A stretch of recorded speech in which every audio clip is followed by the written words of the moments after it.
Okay. Welcome to this program, which is the care certificate. And I believe that many of you have a direction in this career. And I'm going to introduce the session to you. And first and foremost, let me say that the healthcare sector is a growing sector worldwide. It is a sector that is also in very much demand over in the United Kingdom. Some of you are coming from different nations outside the UK, and I can say that there's opportunity over here as well once you qualify on this program for you to look for employment. You can do that. Also, there's a lot of opportunities in your own countries, and I can see that care is developing slowly worldwide as a profession. So you joining this program is going to be a plus, a win-win.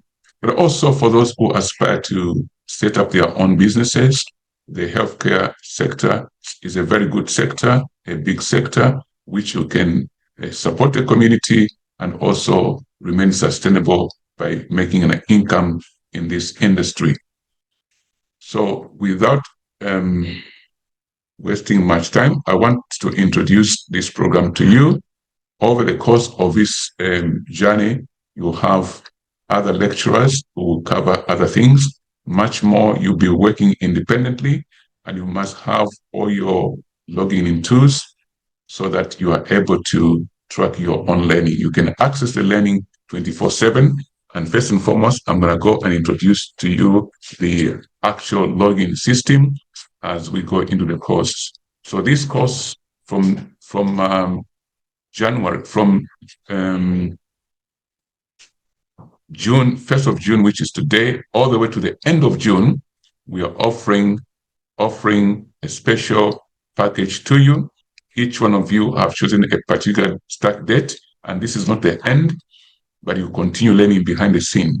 And then I'll show you what sort of things we are going to learn. But before I show you what you're going to learn, I want to show you where you can actually log in time and again. And I'll go straight there. This is our e-learning system.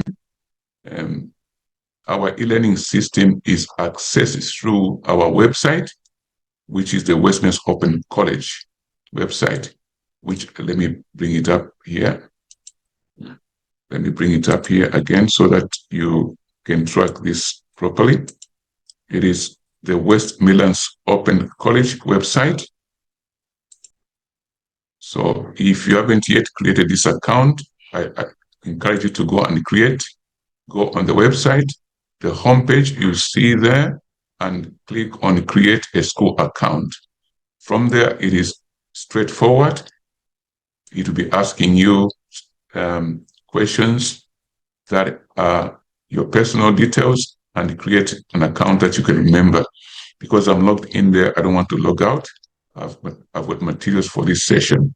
So you must create that account as soon as we finish this session, if you haven't done so. And in the midst of our training, I will allow questions as we continue.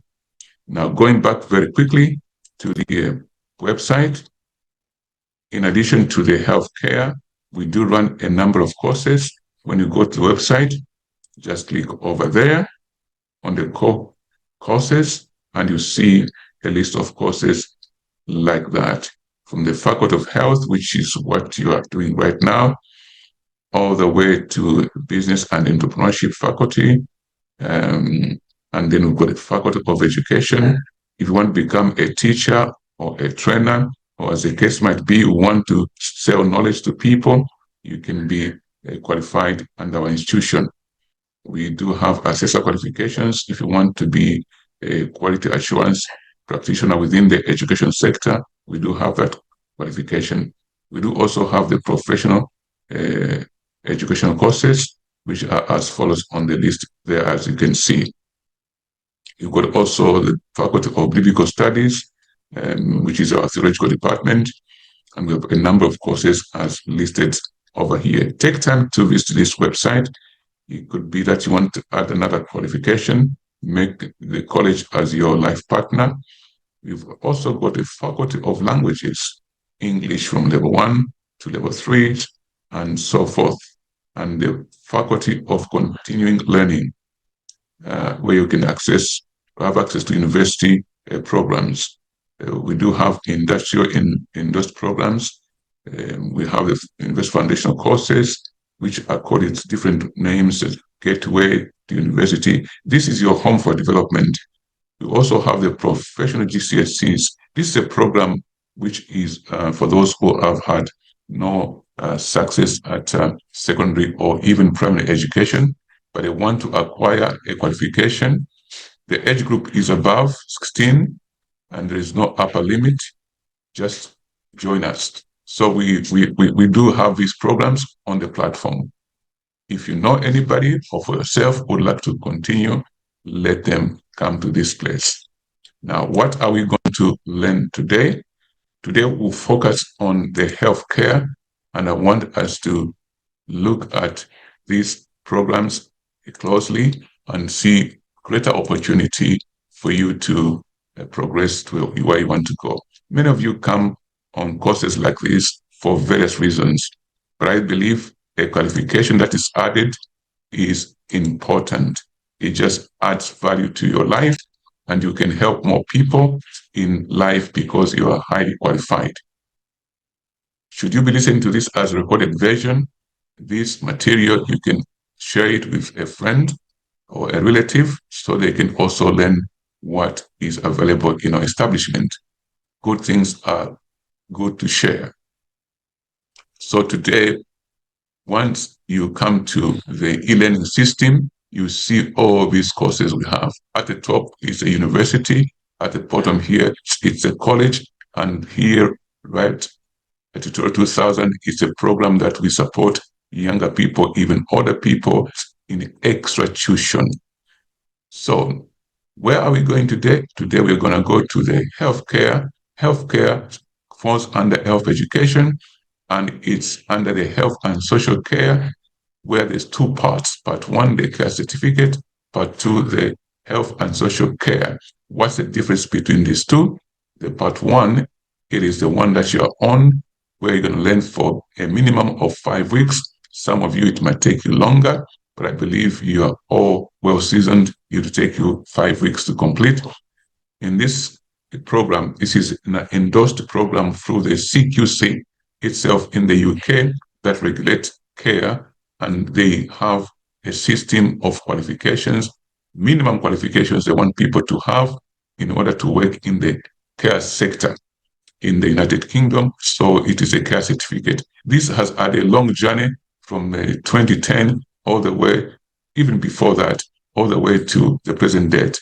It started as common induction standards. There were 5 of them, then there were 8 of them, then there were 10 of them, then eventually they mirrored the care certificate to the health and social care diploma, where they realized that actually this discipline is growing. Let's standardize it so that whoever enters the care sector must have training that certifies them to work in the sector. So that's the care certificate, and I'll go through on what you're going to learn. Part 2 is the diploma. It goes all the way to level 5. I'll start from level 5. Level 5, it teaches you leadership. If I may click on it, let me see if it teaches you leadership in level 5, where you can actually be a leader and a business owner in this sector. Level 5 and 4 does that. Then level 3, it's a diploma that puts you into leadership within the care sector. You are called as a senior carer.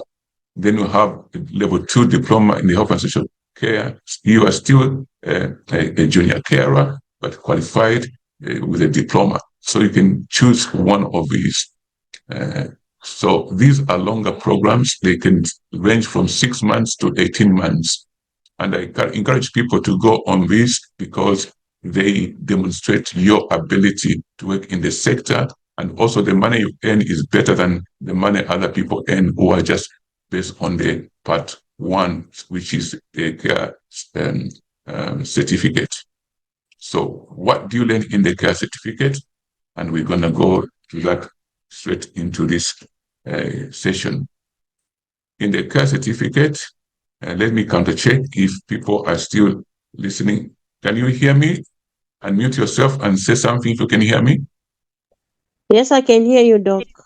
Perfect. So in the care certificate, we have 5 units. 1, 2, 3, 4, 5. These are meant to be covered in depth. There's a lot of materials there. Some of you have opened this account already, and we've signed you up on this. You've seen the actual modules, the way they're broken down. The first one is the carer's role. Which unit is got how many standards? 1, 2, 3, 4 standards. You understand your role, your personal development, duty of care, and communication. And the way we assess is 2 assessments, written and professional discussion. Mainly we follow professional discussion and the workbook which you complete. When you download the materials under this, there's a workbook which you can complete. This is your personal development. Nobody will be chasing you to do this ABCD. You are responsible and you want to learn, because should you finish this course and apply for work, you'll be interviewed as an individual. So we encourage you to make sure that you do the right thing by studying and understanding this. And I'll click on some of these so that I can show you how they are arranged. The second unit you're going to do is safeguarding service users.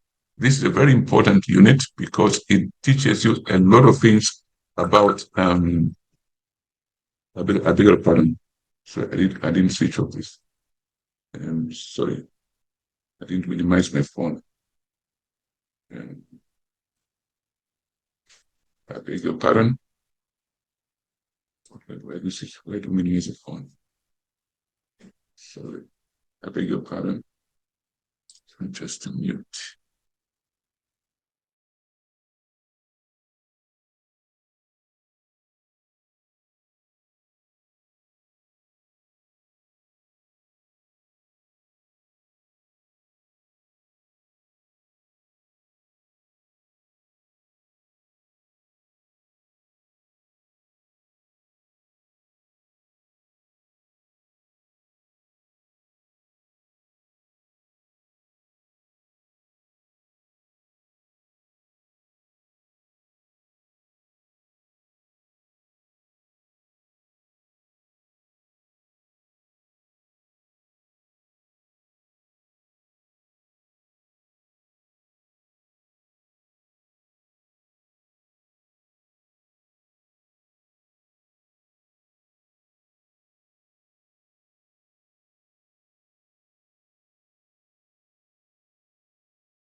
Sorry about that. I was struggling to find the button to to minimize the phone. The password was too much. Sorry about. I beg your pardon. What was I saying? Yes. Safeguarding of service users. We have privacy and dignity, safeguarding adults, safeguarding children, handling information. All these you learn in these modules. Very, very important. And then we've got ensuring well-being. Here you have 3 major standards: equality and diversity, work in a person-centered way, fluids and nutrition. Very important programs that are going to help you to look after your service users carefully, or could be family members professionally. Then we're going to look at health and safety, which is, in fact, today I'll look at health and safety and the carer's role. This program would end in 11, which is a UK time, and your time, in short, is a 2-hour program today. So health and safety covers basic life support, health and safety, infection prevention and control. You learn these elements, and all these materials are online already. The lessons are there already. Just keep on listening to them. Then we have the mental capacity, which adds 3 major units or standards: awareness of mental health, dementia, and learning disability. So this health care certificate, you can see that it's loaded, it's highly professionalized, and it's a good thing. These are standards developed there in the United Kingdom. If you do get this qualification in your bag, wherever you are in the world, you have the best. The UK is a very good place where they do standardized things so that when you are working, you're well informed and you're working as a professional. And you'll be very different from the things that you are exposed to and what you can do. Like other people testified who got the qualification through us and working in Africa. One of the ladies that started with us, she started working in Zambia. Wherever she went in the healthcare centers, they just saw her different. She was well informed. Then she taught them the qualification she obtained from here, and they could not thank God more. So I believe that many of you will have the same experience because we are thorough and detailed. Now I will introduce you to your personal tutors so that you can interact with them time and again. Ask as many questions as you can. So at this point in time, before I go any further, I will ask if there's any question on what I presented, and I'll be glad to see if I can answer them. Otherwise, I'll let you have the materials that you may ask for. Any questions so far? Yes, Doc. I wanted to find out. Okay, in an event that I complete the course, how many patients are assigned to one client? Is it one, or they can give you a lot, or what? I don't know about that scenario. Mhm. Whoever is going to be your employer, whoever employs you, as a college, we train you holistically. Everything, you're qualified carer. Okay. So that's right. That will depend on whoever employs you. We train All you right. Thank holistically. you. You get a solid qualification of the healthcare certificate. You are well-rounded. So whoever would employ you will determine the workload according to what they think they're doing. Because every company service provider is different and what they do. There are those who All right. do, for example, if I give an example of the UK itself, there's what they call domiciliary care, where they go and look for after people in their own houses. And there's Mm-hmm. also what they call residential homes, where people stay in those apartments, and there could be 50 or hundreds of them in that apartment. Yes, and there's also the NHS over here. They do employ carers sometimes who work on the wards with nurses. It's all a wide range of things. Yeah. They are in Zambia where you are. I'm aware also there are nursing homes. They're developing slowly. It depends on what the employer wants. I remember we trained some people from Zambia from a different organization. They do lots of things. So it depends on what the employer would entail for yourself. Thank you. Welcome. So let's continue. What are we going to learn today? Today we are going to look at the following, which is first and foremost the carer's role. The carer's role and why should it be trained? I will go and click on this. When you go home, click on the carer's role on this account and you will find these materials. It's a very good introduction to your learning. And can you see at the top there, it says sign attendance register by clicking here. Once you finish this work course, go and sign in. Just answer the questions. The lesson you had today, it was from 9 a.m. to 11, and what you covered in brief is a register to show that you've been attending. The attendance will accredit you the hours that you're supposed to be having. And when you have yourself learning as well, keep on completing that one so that it shows how consistent you are. Okay, so we're going to look at you as a carer. What is your role? So understand your role. But before I go further, can you see where it says click here to download the 4 standards handout of the care certificate? You click on that one and make sure you download all of these. I don't know if you can see them on the screen, standard 1 all the way to 5. Everything you see on the e-learning system has the handout just like that. In fact, I'll just click on one of them. Let me also make sure that it is live and clear. Good. Understand your role. So when you go and click over there, you get something like this. Let me share it. Understand your role. That's the one.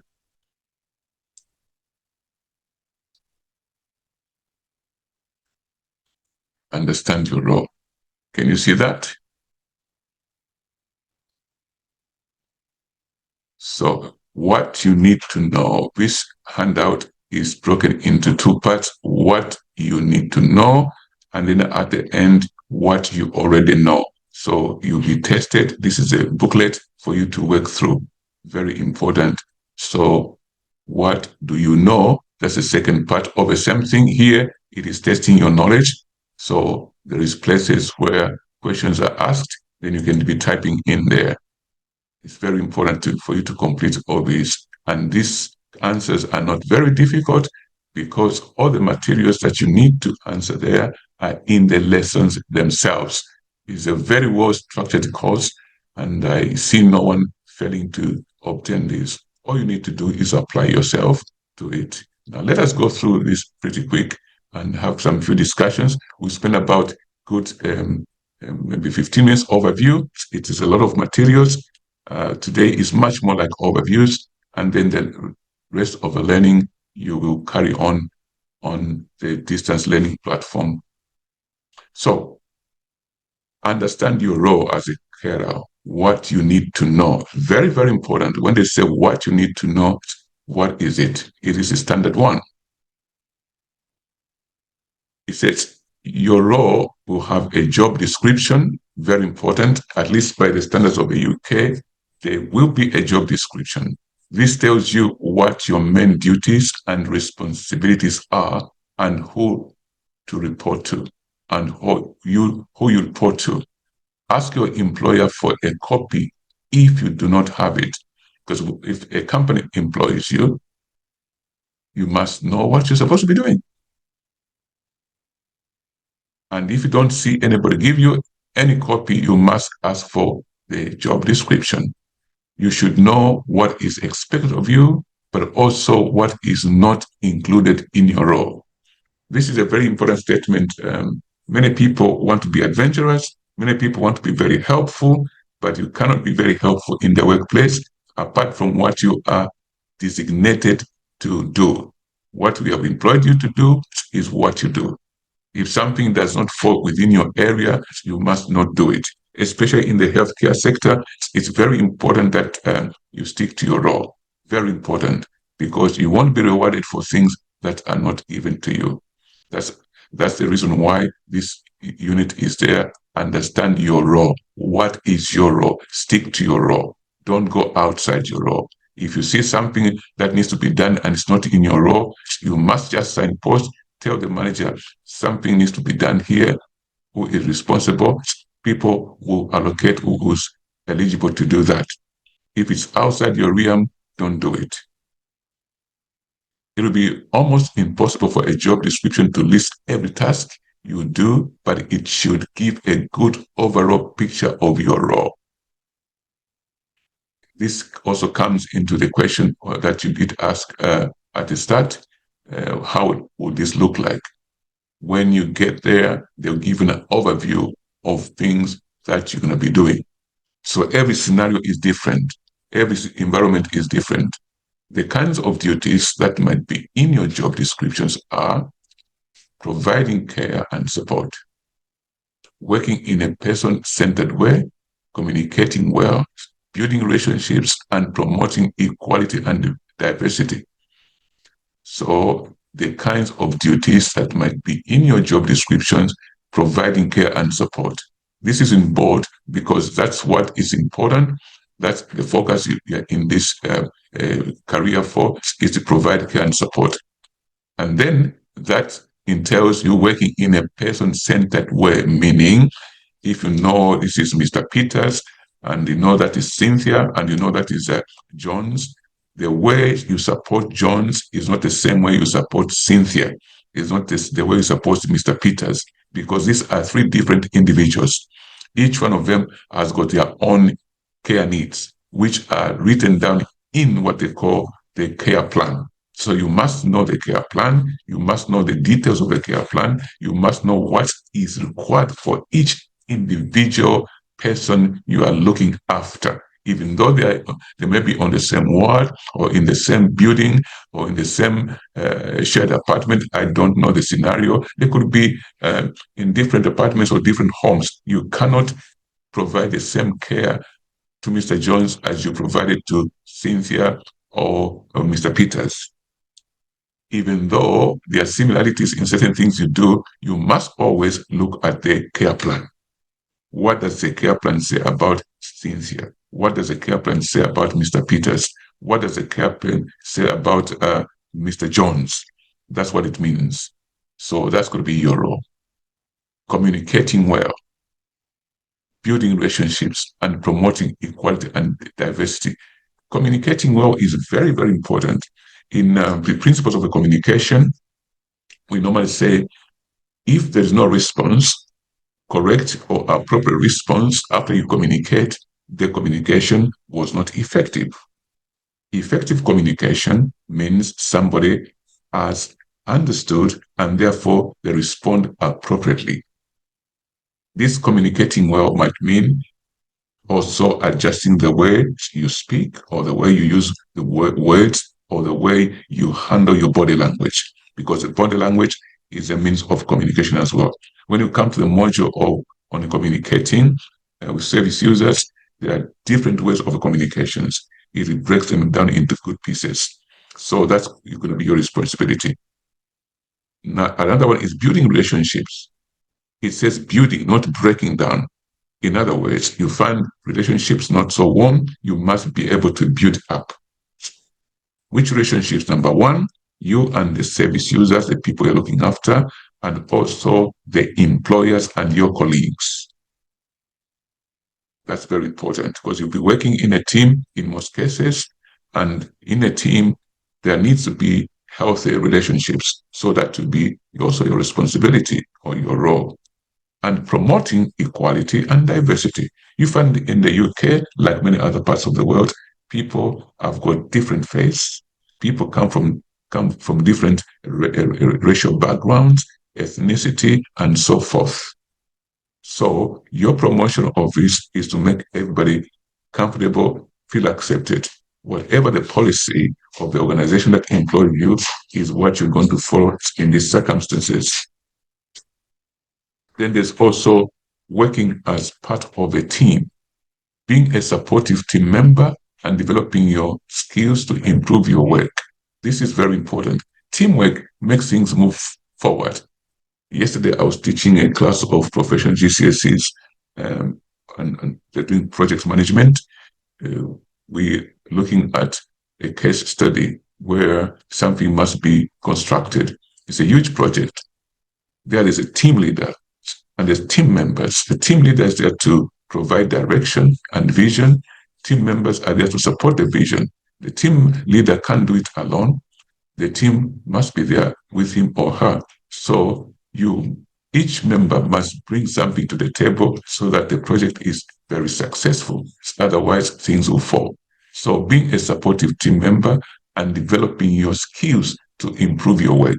So what you're doing here in this lesson, as you are in the class live, and some of you listening to this as recorded version, you are actually improving your skills. You've come for training. That's why you are here, improving your skills. So take it upon yourself. If you discover that a task that you've been given at work as part of your team, you're not able to produce certain things you can because you are not qualified in terms of knowledge, go and learn, go and put yourself in a small course. Then the other part is contributing to activities in a safe way, keeping and filing clear records. Filing clear records, very important. Filing is one of the important things, although this is coming in different forms now. There's digital filing. Those days, much more of cabinet filings, which are still on in many parts of the world, even the UK. But digital filing is increasing, becoming more and more trendy. Keeping to regulations, following the agreed ways of working. Regulations, every company, every country, every organization, every nation has regulations. Follow, work within the regulations. If you work outside regulations, you'll be trading on illegal areas. So make sure you read the policies and guidelines. Very important. And the agreed ways of working, every industry or every company will have its own agreed ways of working. This could range from when you come to this place, we hang our coats in this cabinet or in that place. This is what we do. This is what we do. Now, when this happens, we must do ABCD. They describe the way it should be done. But within those agreed ways of working, there's an overriding regulation which we follow or a company must follow that has come from the policymakers. But there's a way or an approach that people must follow.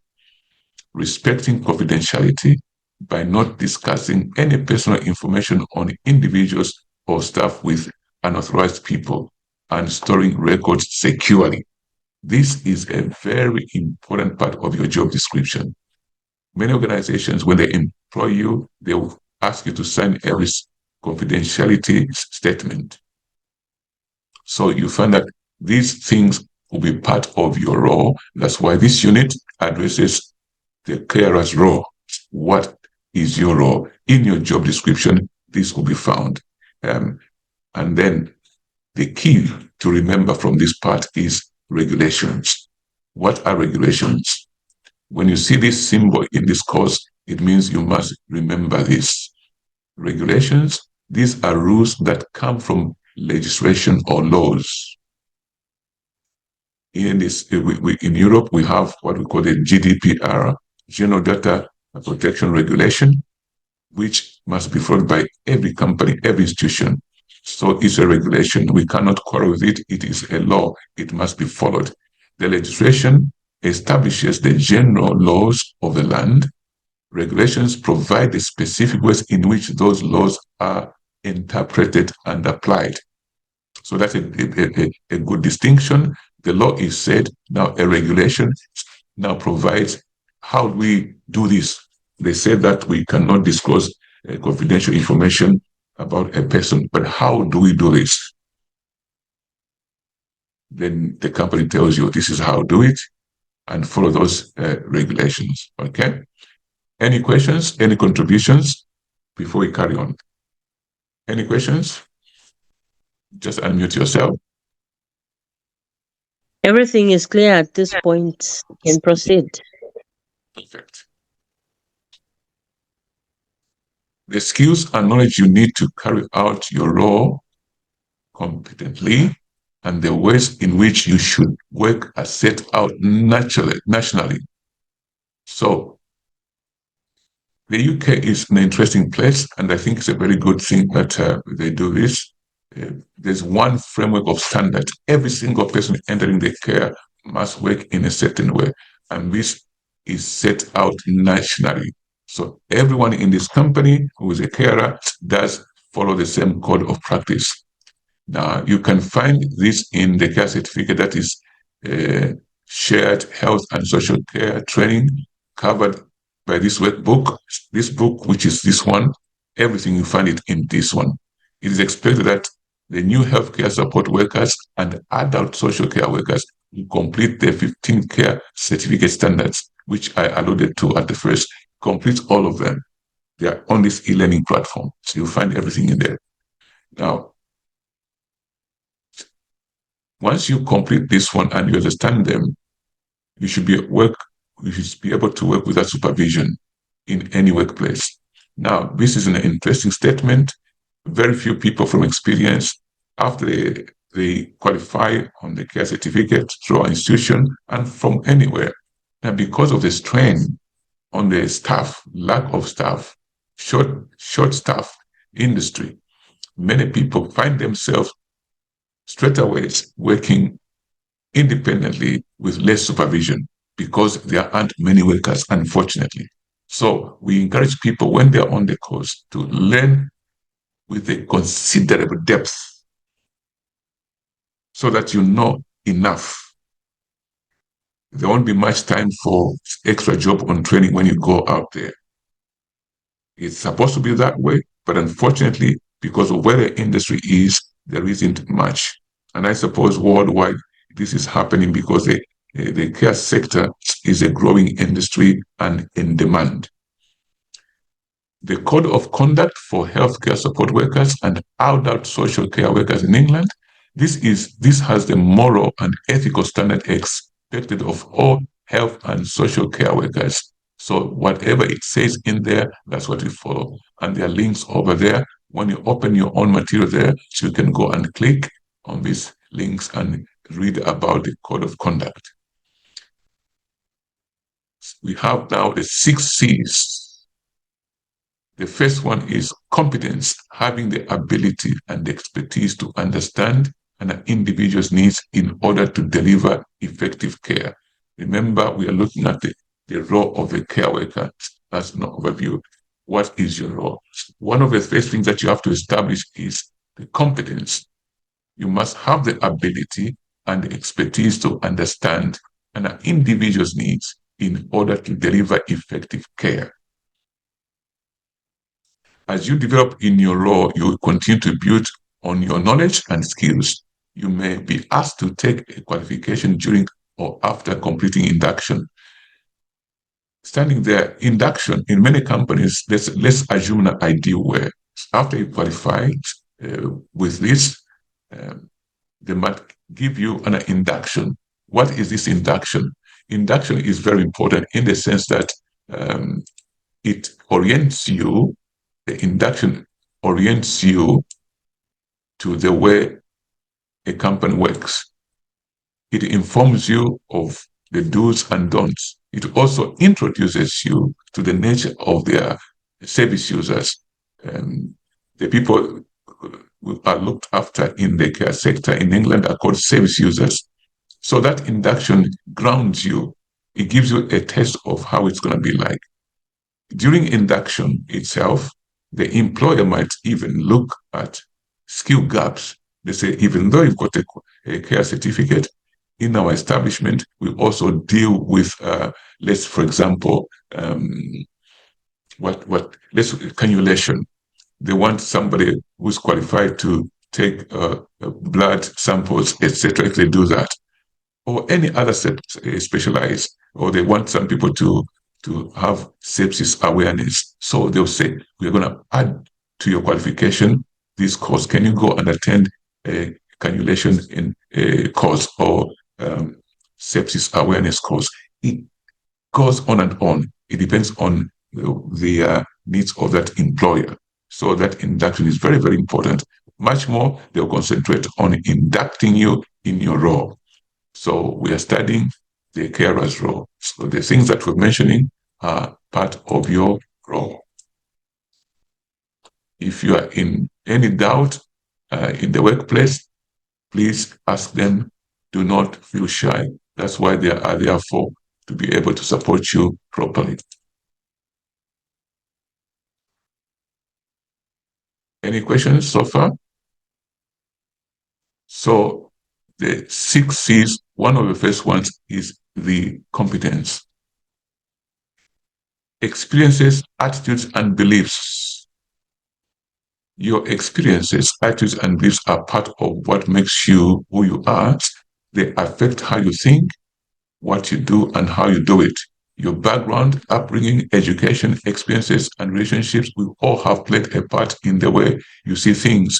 These attitudes and beliefs may have led you to choose to work in the health and social care, but sometimes they could lead you to assume things about people that are not right. It is important that you develop self-awareness so that you can learn to check that this does not happen. You should take time to learn about and understand the different attitudes and beliefs of others so that you can work with individuals in a way that takes this into account. Now, this is very important. I can give an example of my thought pattern on because I deal with people a lot. One day I just saw these persons and I pre-assume. Then I thought in my mind, I said, no, it is wrong.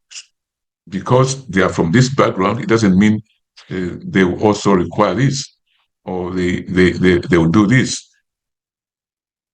That attitude comes from past experience, maybe with people from that background, but it's not right. So we must address the attitudes and belief we have about people. We must give people a clean leaf to start and engage them professionally. Don't assume things about people that are not right. Here's an example. I remember Muhammad Ali, the boxer. People used to say, when you rose to the top, because a black American, African American. So in schools, anyone who was a black African American, they got a good name. And they thought, oh, every black African American is a very good boxer. So one of the students would be getting, wow, you're good. Can you also do this? I said, no, that was Muhammad Ali, because a black American is a champion. It doesn't mean all of us are boxers and so forth. So these assumptions as you go in the sector must never be taken with you. So let people be treated for who you are and what they are in that circumstance.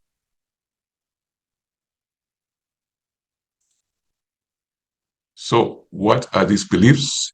Beliefs can be described as things in life that you feel strongly about, that guide you in your daily life, and are linked very closely to your morals and values. Then attitudes are approaches, opinions, and mindset that you have developed through your upbringing and life and learning experiences. And this can be very difficult to break. But as you go through these programs, you find that it becomes clear and easier to deal with it because you're being trained. Okay, so on this overview, I will just end here, and I encourage you to go and look at values, aims, and objectives. Make sure that you do go through these materials. Today's session is overviews and introducing you to the sector. So without going so much into details, maybe I just want to look at very quickly, briefly, at values, aims, and objectives, rights and responsibilities. And we end there for this one. Then we go to another module so that you are well introduced to the system. Now, values, aims, and objectives. It's important to understand what your employer wants. Very, very important. I've dealt with people so many times that there are people who just offer. The moment you begin to introduce something, they say, I can do this one, I can do that one. Before you know, they're doing everything and they're everywhere. No, you must understand, what does my employer want to achieve? If you understand that, it will help your own role, which means you'll be able to refocus your strength and aspirations to help the employer, because the employer is paying you for that anyway. What a beauty if you understand what they want to achieve. Now, your organization will have values, aims, and objectives. What are these values? Values are beliefs or ideals that should be evident in all aspects of the service you provide.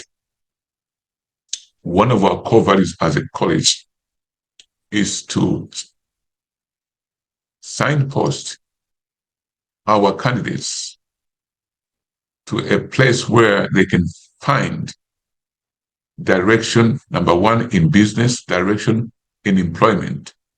We do this by creating what we call a job workshop.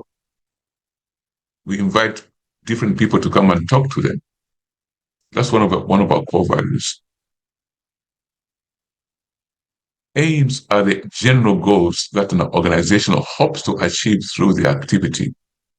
The purpose of your job will be to contribute to achieving these. So look at their aims. What are these people for? If you begin to do something outside there, that will be the end of your relationship with that employer, because they realize that this one, we are paying her or him for doing other people's work. That's why they even allow people to have a probationary period of 3 months mainly, maximum. They want to watch you. If you do very well in there to contribute to their values, aims, and objectives, then they say this is beautiful. They don't want to waste money.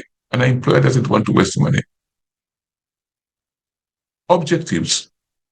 There are specific things that must be in place in order to achieve the aims. These are deliverables, things that you do. What is it that I should do in order to achieve my aim? In order to achieve the aim of this company, what are those things I'm supposed to be doing? The activities, they are measurable. They can, if they say, here's a clocking card, timesheet in and out. You come to work at 8 a.m., you leave at 5 p.m. Clock in, clock out. Now, when they look at the activities we're doing there, are they leading up to the aim of a company? So those objectives must be well looked after or well researched and understood so that you'll be able to work very well in the care sector for your employer. If you find that your employer does not have this written down, ask your manager to tell you what they are. There's some business people. They have written all this business plan. They've got all documentation, but they are so poor at sharing them with their employees. Very few do this. You, because you're trained at the Westminster Open College, very well trained, you must ask in a nice way. Once they articulate them to you, if they've no copy, at least you heard where they want to go. Go write them down somewhere. And I'm sure they have materials somewhere else, except that they're not very organized themselves. So now you want to sell yourself more to the company, peradventure, you get a promotion because you're doing a fantastic job. Then you have the rights and responsibilities at work. These are many pieces of legislation that exist to protect us from harm as workers and to make sure that everyone is treated fairly. And this is why today, after the break, I'll look at the health and safety aspect of the moving and handling, and I'll demonstrate, I'll just show you equipment, how it looks like, and some things that you'll be able to learn in the future as you carry on this program. The health and safety is a very big one. There's the Health and Safety at Work Act, 1974. It sets out your rights and responsibility in the workplace. You must have the right, number one, to work in an environment that is safe, to be provided free of charge with the equipment that you need to keep you safe at work. And I'll show you this equipment in the care sector, which is why I was asking you if you're able to see my camera, which is in the other side of the room. But you couldn't. We'll sort out something. Now, with those rights come responsibilities. Your employer will set down policies and procedures.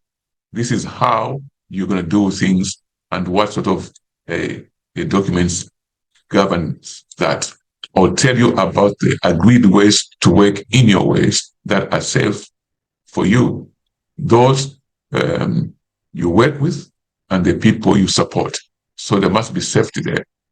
You must work in the ways that you are told by your employer. Be mechanical. Do not be creative. Once they tell you this is what needs to be done, just do that. Don't do this and do the other things because you are creative. No, no, no, no, no. You are paid for that role. Stick to that role. You reduce causes of injury or doing things wrongly, and then you lose much more. If you have concerns about safety in your workplace, you must talk to your manager. Now, in this country, you can find more information. In this country, the United Kingdom, in your own country, you must be able to find where this information is. You can find more information about health and safety at work, etc. There's more other acts here at the health and safety executive.gov.uk registrations. Once you click on that one, you find all the things that you need to know about every employer. So this module is very important. Before I summarize, any questions, or can you point out what you've taken out of this introduction? Go for it. If you want to say something, what have you taken out of this introduction before we leave it? Okay, thank you so much, Doc. I'm so glad that in this course we are also going to talk about the 6 C's. I came across this on one of the videos on YouTube, but I couldn't understand, and it was like just within the one video. But then when I saw it, the time I saw it, I couldn't go back to understand more. Now that you've mentioned it, I'll go and look for it so that I complete on my own to understand the 6 C's. Today you've covered the competent part, and then I hope to find some more even before we have the next lecture, because they really caught my eye. I wanted to understand them. Yes, and also the safety part and the safety part, regulation, and how you can ask your employer politely for guidelines and the papers you sign in that documentation. It's good that things are done differently there. Here you can't ask, but I'm glad you pointed out that you can use your diplomacy and politeness to ask for whatever you have to do in that company, their values, their aims and objectives. You go by their regulations. Thank you so much. You're welcome. It is also good things rip off. There's a positive rip off effect in terms of practice. If you ask one employer, wherever you are in your country, people begin to hear, oh, okay, I did this. They ask the employers. That also improves the performance of employers. Diplomacy is very important. Sometimes we shut people down because we went aggressively. Manager, don't you know you're supposed to have this? No. Go nicely. First ask, can I bring a cup of tea? Yeah, a cup of tea, sir? Yes. Oh, thank you so much. Yes. Oh, sir, I was thinking of, do you have a copy of this and that and that and that? Oh, if we don't have, we can have somebody to print for us. Oh, thank you. That works. Excellent. So,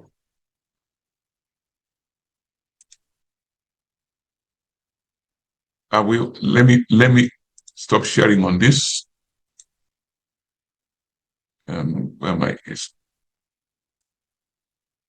Okay. So, in summary, for this part of your role, the carer's role, it's more on what you are supposed to be doing at work. You must have a job description. You must understand the regulations. You must be able to have the first C, the competence. And in this, we also looked at, in brief, the area where you find what to do for a specific service user is in the care plan. All these things, you discover them as you continue learning. Also, we looked at the experiences, attitudes, and beliefs, which is you. Don't let all those affect or prejudge people you are working with or you're looking after.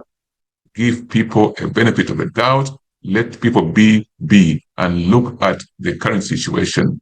Deal with your own beliefs and your attitudes. Do not let the negative effects affect the environment, but rather be willing to adopt people as they are. And also, one of the areas we looked at was the values, aims, and objectives. In order for you to work effectively, learn the values of the company and their aims and the objectives. This way, you are going to focus your energies in the right place. But also, don't forget your rights and responsibilities at work. And these are acts and registration that have been set out, especially in the UK. The Health and Safety Act 1974 has got a descriptive of things that you are supposed to know and also have in your own place. The rest of the materials has got confidentiality, working conditions, agreed ways of working. It now begins to expand on all the introductory parts we talked about. Make sure you read this material and listen to our video clips there. And the rest of the sheets are in there. One of them we saw was competence, the next communication. That's a future work. Then afterwards, you should be able to do these activities. Thank you very much for listening, and can give you a short 5 minutes break before we continue the next part. So 5 minutes, 20 past the hour, come back. Thank you very much. Thank you so much. Oh no. I hope. Okay, never mind. Okay, so now in this part, having gone through the theory, I'm going to show you some equipment, and I'll switch over to the other side of the camera, and I believe that this will be clear. Otherwise, we'll make do with what we can do. Let me see.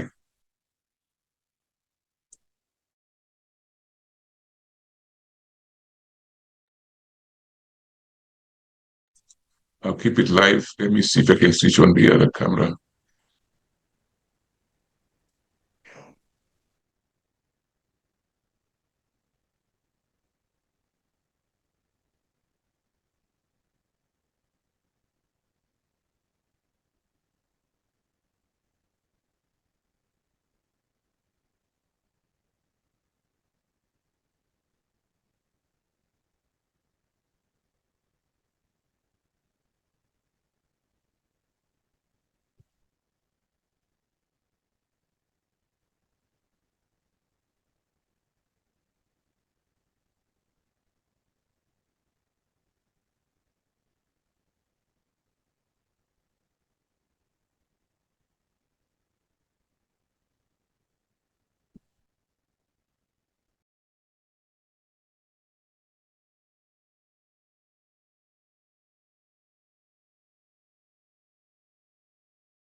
Okay, can you see me here now?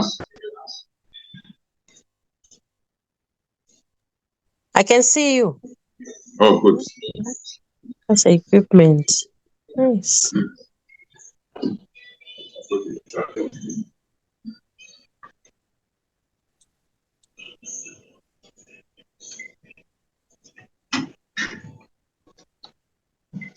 Perfect. Yes, good. Now let me, and it's recording. So this is the type of equipment in the care sector. I'll start with the bed. It's called a proper bed. It's electrical. We have the handler. This handler has got key functions where you can take the bed down, you can see the bed is going down. You must know this. If you ever visited a hospital, you have seen an equipment like that. In the care sector in the UK, this is very, very important. Some places you may not see this because the service users they don't need it. In some places you may see it. So on the right here is down, on the left it's up. Very important.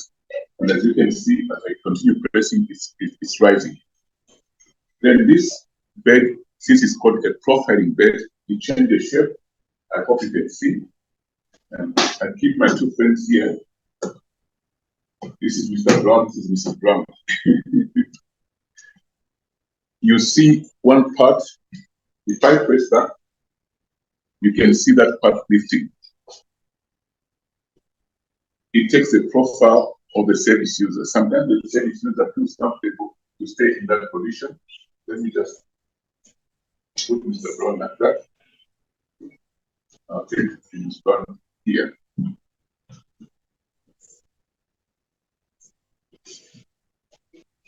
Just take here.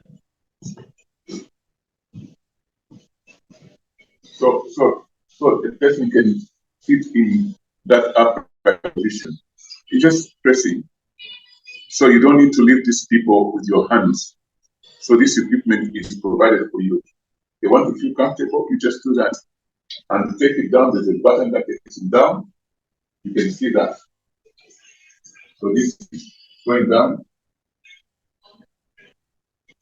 That's very important. So it goes down, it goes up.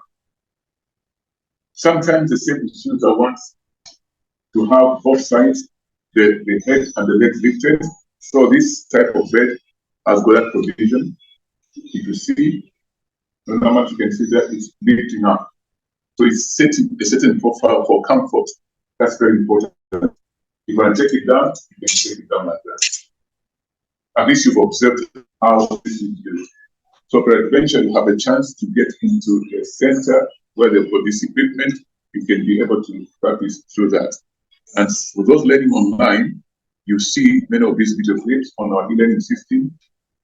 Watch them carefully, slowly but surely. Yeah. Sometimes you have what we call a double lift, both legs and your head. Let me just cancel what we did. The other one, where the legs, the leg part and the torso part lift together. You can do that. If you notice, that bit is lifting and this bit is lifting as well. So that makes the service user have that kind of profile like that. They feel comfortable. It's about the comfort of the service user. I remember in the first part of the introduction, we said that you must know the person-centered care. You must focus on individuals. What are the individual needs? If Mr. Brown requires this kind of profiling in the care plan, it will say so. So therefore, we use that.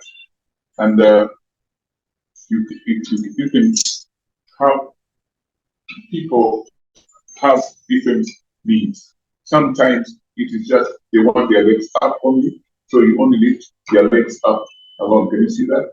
So the leg stick is lifting, so they sit in that position. People, when are in care, some of them are in care because of injuries, because of certain things that have happened to their bodies, and they cannot care for themselves. So that's why you are there. And because of that, it might be that they need their legs up for a certain number of time, minutes, or whatever the case might be for the care plan. But these profiling beds, they're fantastic. They're quite comfortable. It's a good thing when you go next to a hospital or a care center, have a look at the equipment, have a look, observant, open mind, open your mind, open your eyes wide on the training, see what's going on. This is called a profiling bed. Now this one, I purposely removed the barriers because it's for training, we use them a lot. So one of them broke, so we got rid of them. They have what they call sliders. They go down, they rise up to protect the service user. Sometimes they go off the bed, so they close them on both sides. That's very important to know. Now, when using this profiling bed, it's very, very important to know. If you see A person who is in bed must not be operated on or moved by one carer. Mostly must be two carers. If you're going to be maybe helping them in feeding or whatever is supposed to help them with, there must be two carers. One of the carers will go on the other side, like this, and the other one on the other side. But look at my height and look at where the bed is. If the bed is low, remember I showed you that the man bending, the person bending down like that. If this bed is really low, like I'm going down like that, you see, and I'm supposed to help the service user, maybe I want the service user to move, and because you're going to be helping sort of get up. Now imagine this. I'm here. I'm putting the service user like this. I'm bending. I am bending my back. Remember that one? I'm bending like that. It's too low. Over time, if I keep working like that, over time I'll be feeling pain because the load up here, for example, things are right. Over here, we want to clean your back. I do this, I'm bending, and I do this every day. And Mr. Brown has got weight as well. That will be damaging to my back. So the employer has got you for training to see how this works. What will happen between me and my colleague over there is to find a height that supports you to avoid bending. So I will ask my colleague if it's all right, we can adjust. If my colleague is shorter, I'm going to find a middle way where it's comfortable for them and it's also comfortable for me. So I like that, and I reach a place where I can bend less. That's how we use the profile bed. So let's do this and come to the place where I can bend less. Is that okay now? Oh yes, is that height okay? So he says yes. At least I'm not bending that much. You see, I can do what I want to do. I want to help the service user with the pillow. I'm not bending that much. That's why these beds are very important and very special.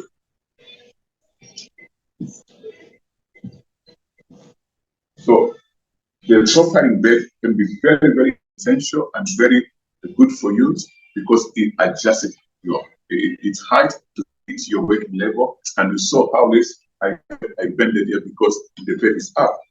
That's very important to know, and the use of the profiling bed. But one other important thing that I want to show you is the actual health and safety check that you must do before you use the profiling bed. I'll just do the camera a little bit down like that, so you can see the here you could brakes. Open them up and come to check that always. If I move this bit, I don't know how much you can see there. You can see it's got brakes. Can you see the brakes there? Can you see the wheels? Can you see the wheel? Shara? Yes, I can see them. Very good. So here you must check that you lock, go all the way and lock them so that the bed does not slide. So this is one of the equipment that is used in the sector.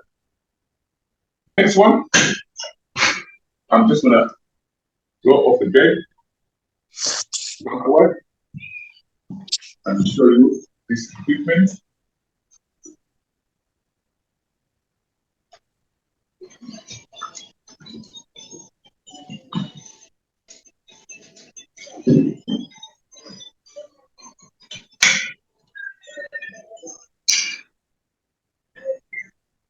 The next one is the hoist.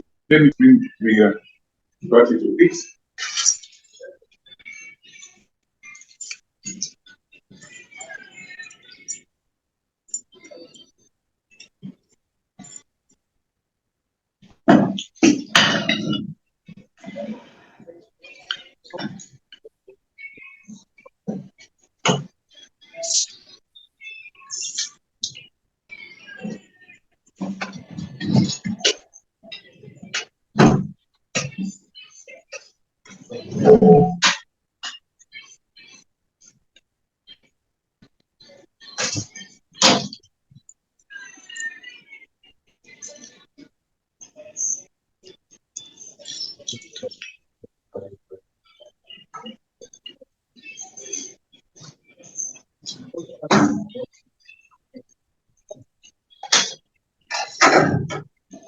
Very good. The next one is the hoist. It has a battery like that. That's the battery to the hoist, which I'm going to bring over here.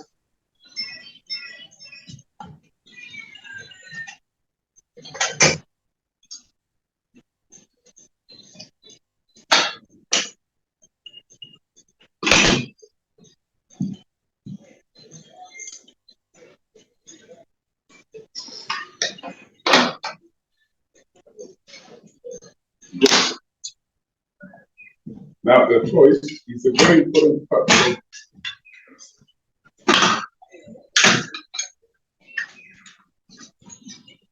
yeah, can you see it?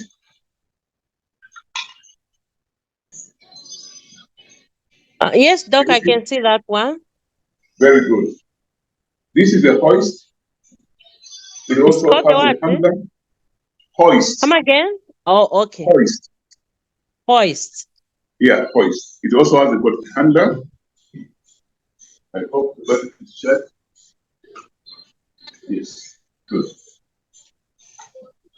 A person who is not able to move must be put in a certain plane and be lifted using a hoist. Can you see it sticking up like that? Oh, so I can see it move. Yeah. We're not supposed to lift up human beings, and I'll show you pretty quickly how it works. Yeah. Here, it's got a tag.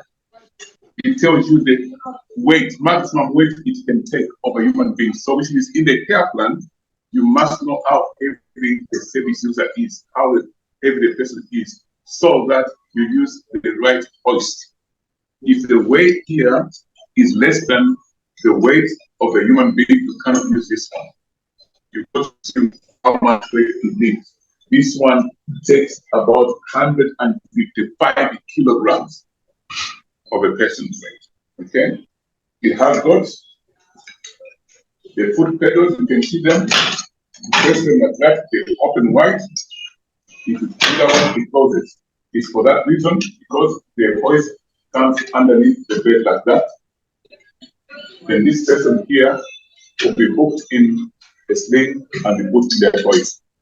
This is a very important part of the equipment that you may see in the care sector as you enter the industry. And this bracket here, you lock them, the hoist is like one step back. So the equipment stays like that. Very expensive equipment. And the employer, if they are lifting people without this, is illegal in the UK. Anybody who needs that kind of lifting must be lifted in a hoist. Now, this type of hoist is not the only one. There are many different types, depending on the needs of the service user, which is why training is provided on the general one. This is one of the general hoists. There are different types of ones. As you learn through the e-learning system, you're going to see many examples of the type of hosts.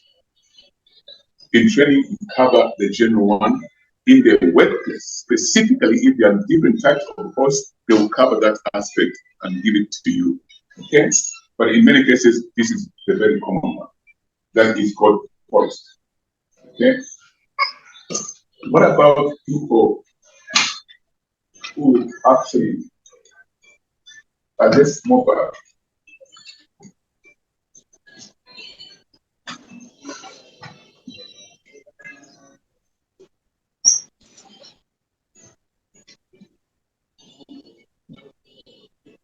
Yeah, do you recognize this? That's a wheelchair? Yeah, very good wheelchair. Yeah. So this wheelchair is a folding one. You can stretch and open it like that. So the service that is in there is also got brakes. And in the workplace, if you need to help somebody in the wheelchair, they will also train you how to do this. Physical tasks, you learn how these things work. And online there, you see a lot of demonstration. This is called a wheelchair. It's got the foot pedals, which are over here. These ones, you should be able to do it. You bring them like that and you lock them. And that's what service users keep doing. Some of the wheelchairs, they have belts. If they don't have belts, you can buy one and put it on there so that the service user, once they sit over there, they can actually fasten their seatbelt. Very important piece of equipment. So they are showcasing equipment that you come across in the healthcare sector, and all is available here. Oh, that's very good.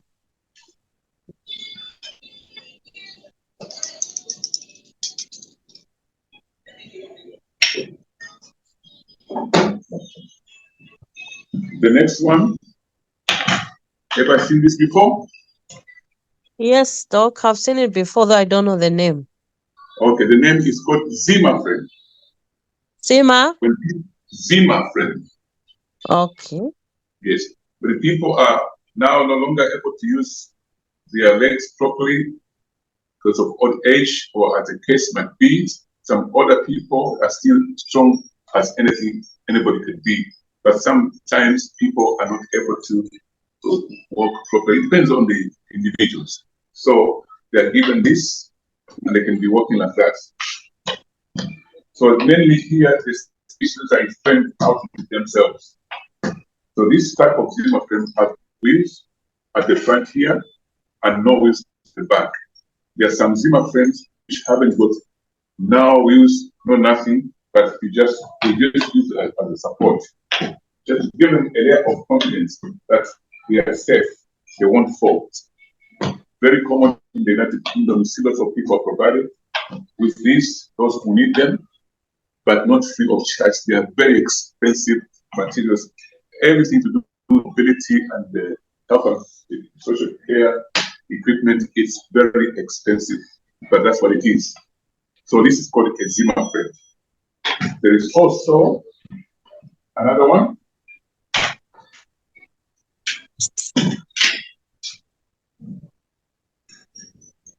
This one, very different.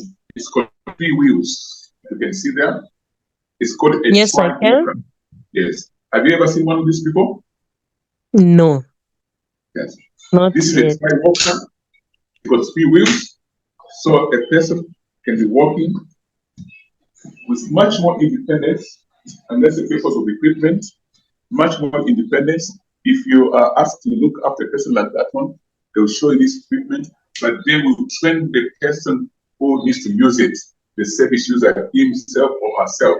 This one has got a little place where they put their own shopping here, and there's another little bag here when they can put other stuff, and they are up and running. They are independent. At least they can have the freedom. They don't have to rely on anybody to hold their hands. So this becomes their support. So they're going to do that. These are the basic equipment that is used in health and social care. It's for tri-walker. How do you store this? It's simple. It's for the little button there. You take up that one, you put in the place it's supposed to be, and you press that button and you hold it. So people can be independent. If the person drives the car already, they can put this in the boot of the car. When they get to the place they are going, they just take it out, and they don't need anybody to help them, and they just assemble it. Very, very easy. And if you are working with that service user, you are counting them for the sake of many other needs. But mobility-wise, they should be able to walk by themselves because they've got a tri-walker. It's got brakes. You can press them down, the brakes hold.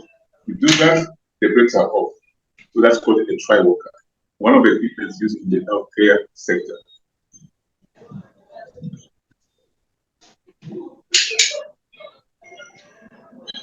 Any questions so far on the equipment? Yeah, no, the horse you said is for what? The one that has look at the bottom there. Yes, this one. The one next to you. The tri-walker or the hoist? The horse, the one you're touching. Or the hoist. It's for lifting, yes. For lifting people. For lifting it, then you put them on the wheelchair. You can put them on the wheelchair, put them in the bed, wherever destination it is. But it's only for a very short transfer. Just around, probably I can show a quick demonstration on that one. Because I know you're going to see a lot of our materials there demonstrating this. It's a short transfer. if somebody is on bed and they got to go in the chair, and I'll show you the things we use afterwards, okay? All right. Why I was asking, I was wondering how they manage to, like when you want to bath or clean someone, do you have to lift them from that bed using the hoist, then on the walker? I mean, on the wheelchair, then you go to the bathroom or what? How do they clean? Is it also used for lifting them to go and clean and to do other things? No, this is transfer from the bed to a chair, from a chair to a bed. Okay. Only for people who cannot walk, who have no mobility. It's not for everybody. All right. It's a short transfer. If the person is in the bed here, you want to put them in the wheelchair and go out. So you lift them and put them in that wheelchair and you go out. So you can never use your hoist to go out. People run out. What's going on? It's not for that. It's just for short transfer. Turn around, put the person in the chair or in the wheelchair, and you bring back the hoist and so forth, but not for traveling anywhere. All So right. you appreciate it when you go to the next video clip in the e-learning, you see a lot of this, and I'll show you how it works. The next one is a walking stick. Ever seen one of these? Yes, I have. Very good. So just be aware, you won't be using these walking sticks. Just be aware, some service users, they have their walking sticks. So when they're walking, in those days, it used to be part of fashion. You need to be to have difficulties to walk, to have a walking stick. I was reading in the 70s, reading and watching movies. This was part of a lifestyle. I saw a certain boxer. He went to some country, bought one of these. And I said, "Oh, how was this lifestyle?" And if they saw you one of these, you are boss. So people kept walking stick like that. But now, this is for support. Okay? Any questions? No more. For now, Let me just show you how the hoist work. I'll be exhibiting the next part of the treatment, which you may see. You will also see what they call the sliding seat. You will see this in your lessons online, and you appreciate that the sliding seat enables the service user to be moved from one life position to the other, simply in this pattern.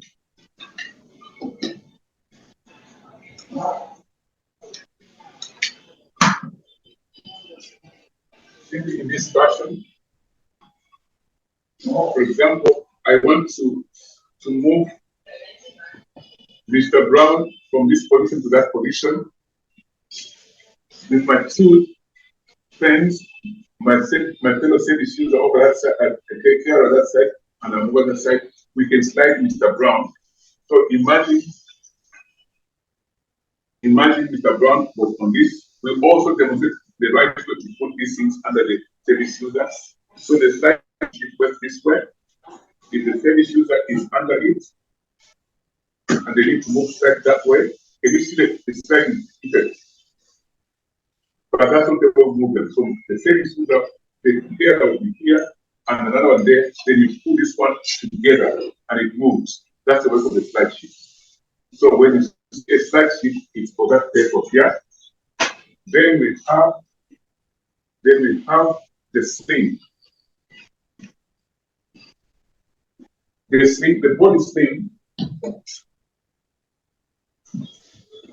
The body sling. This is where the service user has to be in order to be lifted up. So this sling here, they will hook into this, and the service user will be lifted up. So it's something that you learn, and as you look through the video clips, you familiarize yourself, and at some point you go into the practical center and get some hands-on. But let me just show you very quickly how that looks like. Imagine I was on a demonstration with two colleagues. This sling goes over there, and I'll go back there and show you.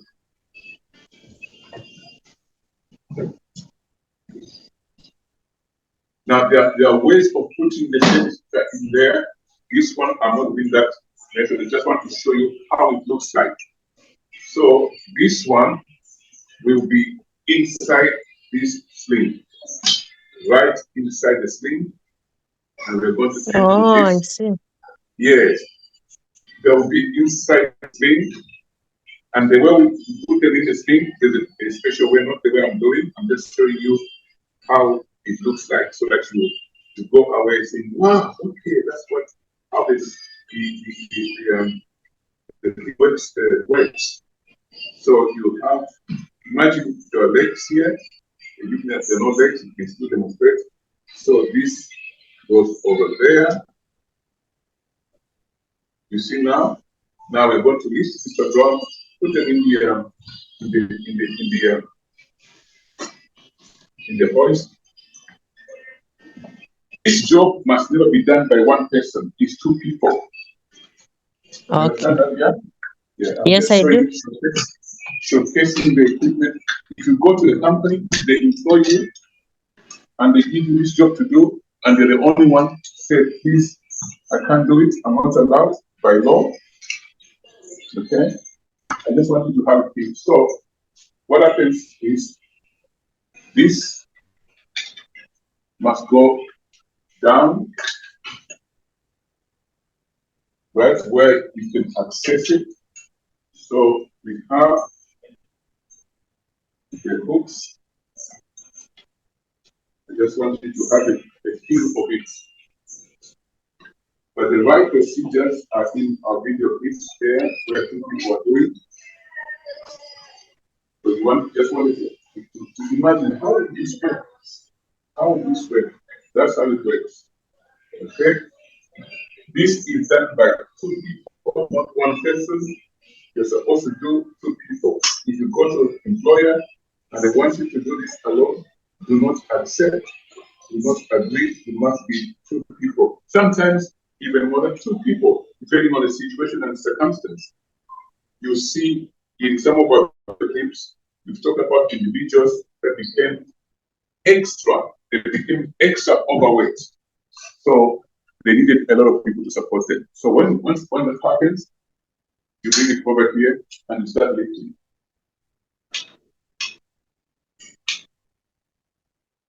Oh, Yeah. okay, crane lifter. That's right. Let me see. They're off the bed. Oh, I see. Yeah. Now what we tend to do, instead of lifting them so high, we just reduce the bed height as well. We let the bed go down. Okay. So instead of, because they're off the bed. Now, in that case, if I wanted to bring Mr. Brown in the wheelchair, for example, it's a short transfer. I simply, with my colleagues, in gym, we simply put the wheelchair that close, but apply the brakes. All the correct procedures, you're going to let them from there where people are working. You see? And you see why you should never do this alone. So you take it out as that. Yeah. When it comes here, you widen the foot base. Now, the other colleague should be able to tilt this like that. Can you see? Yes, I can. There are two people now. Once it gets Oh, the position, yeah. So the other person is guiding you. Okay, you're fine now. Okay, yes. So that's okay. You can take down. So all you do, you don't put the brakes on there. All you do, you slowly begin to lower Mr. Brown. Can you see that? yes, I can. Yeah. So the other colleague who is here is actually doing that. Can you see that? How nice is that? Ah, No it's effort. very nice. Eh? You can work in the industry for a long time because you don't need nobody. Look at that. I'm glad I've seen this. See, I was worried lifting people when bending, while bending. No, I'm telling you. So once that is done, that's when you put the brakes on. The reason why they put the brakes on in case it is like that nicely. So Mr. Brown is set free in the wheelchair. I'm only going to show you the equipment, but since you asked a question, I thought let me just give you a feel of it, how it looks like. Because many people, the hoist is a very strange equipment which they have never seen. So the idea where you just go around, never goes over the base of the roof. Okay. Once that one is done, then this one is put out. There you go. Isn't it that nice?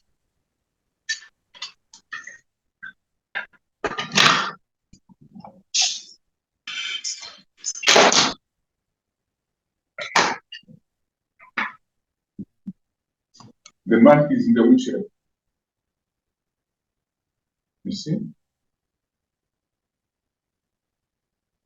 And most times you keep the sling there and you just fold it, the seat there, then you're good to go. You see? Can you see that? Yes, I can. Very handy. Very handy. That's why the equipment is provided. And then you go. Did you know? Important. Okay. We get Mr. Brown. Say hello, Mr. Brown. Hi, Mr. Brown. I'm perfect. So we end here on this demonstration, just showing the equipment really. The proper and full demonstration is available on our e-learning system. For those listening to this as a recorded version, I would like you to play back slowly and understand every single aspect we've discussed today. And for those in the house, thank you very much for coming. You're the first lot for this program. Oh, we said it last Friday. Last Friday, you're the second lot for this program. And those who are coming forth in the other sessions till the end of June, this video clip, keep listening to it. In fact, you will learn even more because you have seen this before. Now, to thank you so much.